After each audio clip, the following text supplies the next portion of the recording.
हाय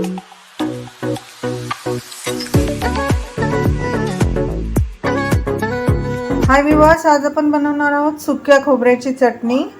त्यासाठी इथे मी एक छोटी वाटी सुकं खोबरं घेतलेले आहे, ज्याचे मी तुकडे करून घेतलेले आहेत। तुम्हाला पाहिजे तर तुम्ही किसूनही घेऊ शकता। ही एक गड्डा लसूण आहे, जो मी सोललेला नाहीये कारण हा गावरान लसूण आहे, म्हणून मी सालासकट घेणार आहे। आणि थोडेसे कढीपत्ते। तर आपल्याला लसूण, कढीपत्ता आणि खोबरं हे थोडंसं भाजून घ्यायचंय, म्हणजे कच्चेपणा जाईल आणि चटणी जास्त स्वादिष्ट होईल। तर सगळ्यात आधी आपण लसूण आणि कढीपत्ता भाजून घेऊया आणि मग खोबरं। हे पहा, इथे मी तवा ठेवलेला आहे, त्याच्यावर आपण कढीपत्ता टाकून घेऊया।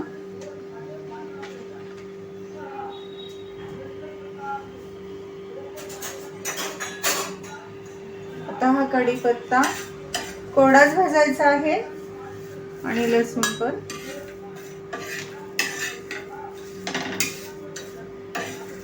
चटणीमध्ये कच्चेपणा लागू नये म्हणून मी करते हे।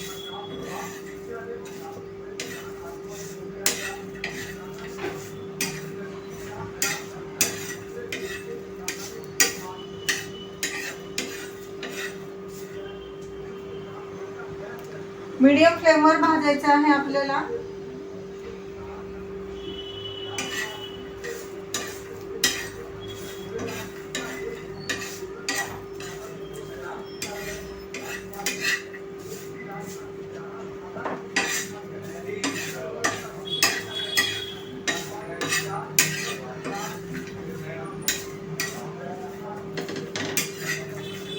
जर तुम्ही लसूण न भाजता घेतला तर कच्चट चव लागेल तुम्हाला चटणीमध्ये।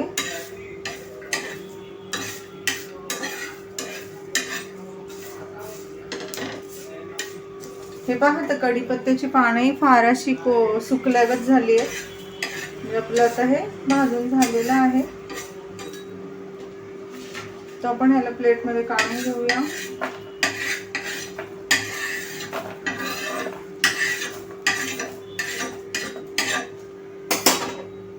आता आपण खोबरं टाकूया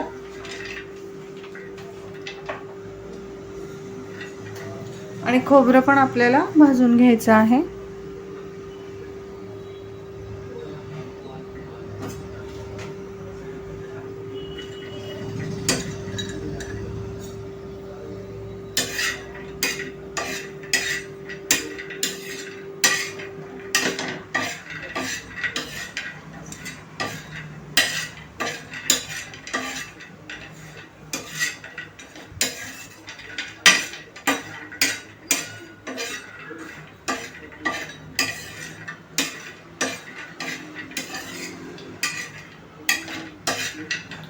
खोबऱ्यामध्ये ऑलरेडी तेल असतं, त्यामुळे तेल टाकायची गरज नाहीये।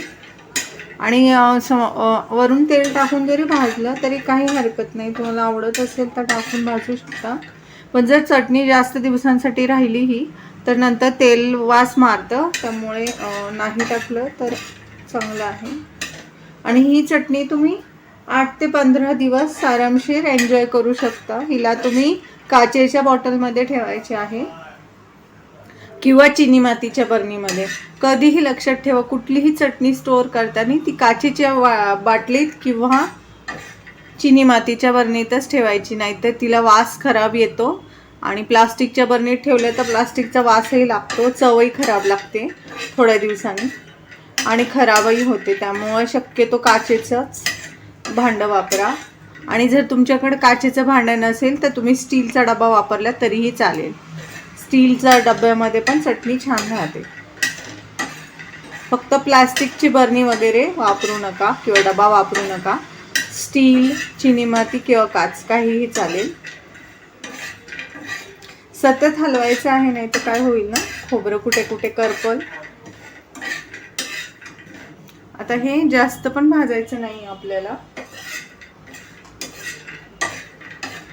तर ब्राऊन व्हायला लागले। आता आपण हे काढून घेऊया।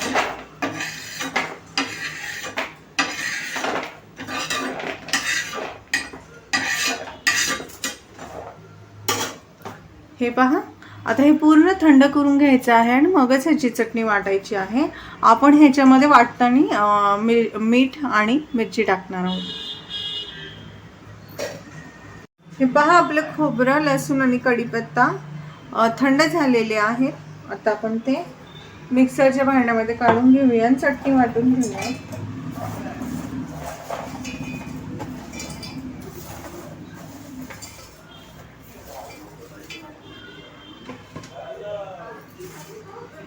हे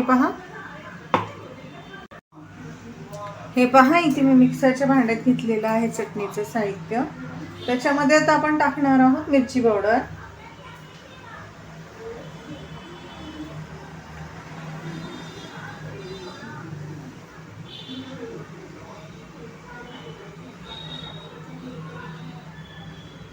इथे मी हे एकदम छोटे चमचे आहेत, हे मी 6 चमचे टाकलेले आहे मिरची पावडर.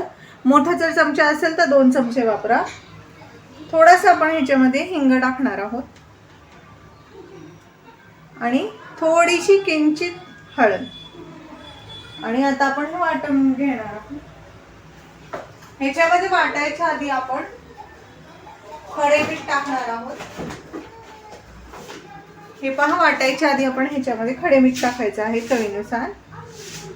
शक्यतो पहिले आपण हे वाटून घेऊया आणि मग खडे मीठ टाकूया, म्हणजे आपल्याला अंदाज येईल किती लागेल ते.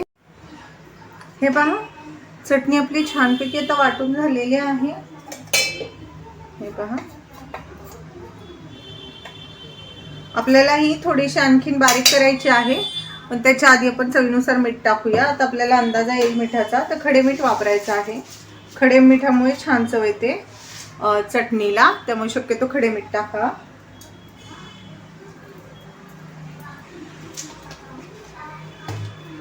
आणि मिक्सरला आता आपण परत फिरून घेणार. ही पहा, आता आपली चटणी छानपैकी वाटून झालेली आहे. आता आपण ती एका भांड्यात काढून ठेवूया. हे पहा, इथे माझ्याकडं चिनी मातीची स्वच्छ बरणी आहे, तिच्यात मी आता ही चटणी काढून ठेवणार आहे.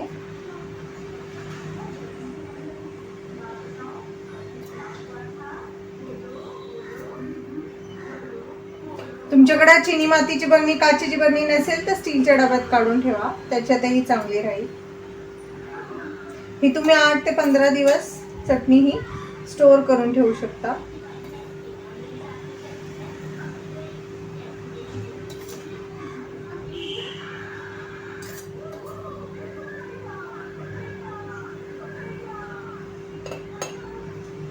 हे पहा, आता उरलेली चटणी आपण या वाटीत काढून ठेवूया.